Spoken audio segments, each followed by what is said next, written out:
બોડેલી તાલુકાના જબુગામ ખાતે બનતી નવી ગ્રામ પંચાયત ઇમારતના ફાઉન્ડેશન કામમાં ગંભીર ગેરરીતિઓ બહાર આવી રહી છે. પ્રાપ્ત માહિતી અને સ્થળ નિરીક્ષણ મુજબ મંજૂર થયેલ ફાઉન્ડેશન ડ્રોઈંગ મુજબ કામ કરવામાં આવતું નથી, જેના કારણે સમગ્ર બાંધકામની ગુણવત્તા અને મજબૂતી અંગે ગંભીર પ્રશ્નો ઊભા થયા છે.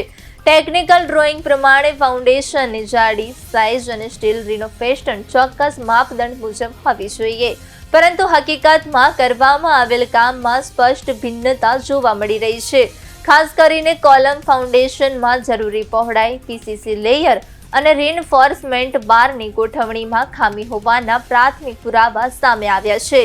સ્થળ પર લેવામાં આવેલ ફોટોગ્રાફ્સ અને ડ્રોઈંગ વચ્ચેનો તફાવત દર્શાવે છે કે કામમાં ગુણવત્તાની ગંભીર અવગણના થઈ રહી છે.